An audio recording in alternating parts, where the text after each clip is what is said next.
Diamo inizio così alla Viale della Poesia, l'angolo culturale che l'associazione I Commercianti di Viale Colombo con l'associazione micologica Amesmer di Quartu ha organizzato per la cittadina. Logicamente vi invitiamo tutti quanti a stare qui, soffermarvi ad ascoltare e ad apprezzare le poesie della signora Anna Maria Chierchi, ed inizio io con una delle sue poesie,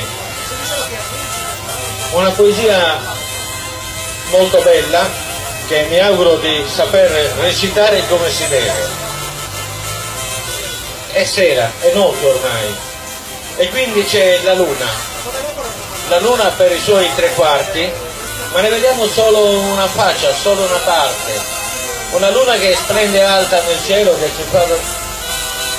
ci rende la serata, la notte luminosa, ma che in realtà ci nasconde qualcosa. È come l'altra faccia dell'uomo,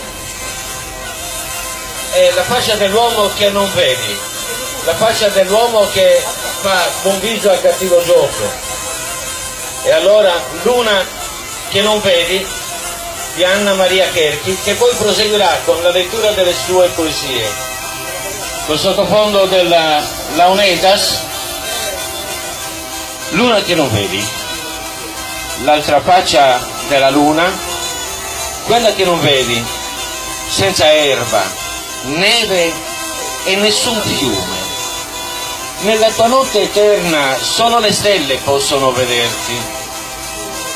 Se fosse l'angolo dove gli angeli vanno a rifugiarsi per piangere senza essere visti, nascondiglio non riflesso in mare, dove le donne pongono i segreti quando, lasciandosi baciare, sentono le parole che non dici. Luna che non vedi di Anna Maria Chierchi, stasera qui nel Viale della Poesia. Buon proseguimento. Lascio il microfono ad Anna Maria. Sappi, Anna Maria, che stiamo praticamente facendo da apripista per la cultura letteraria all'aperto nella città. È una cosa che riusciremo a portare avanti tu e tu. Io starò ad ascoltarti. Grazie. Non ho esattamente la voce di un fine vincitore, come un vincitore. E trovo anche sia giusto iniziare con una poesia dedicata ai poeti.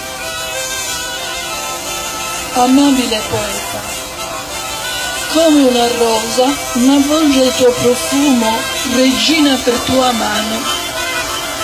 Col viso sul seno, la mano scorre come ruscello, i ciotoli son piccoli baci sfiorano il viso. Nessuna campanella disturberà il sonno, con gli occhi socchiusi vedrai il bagliore del nascere della luna, dove vorrei adagiarti.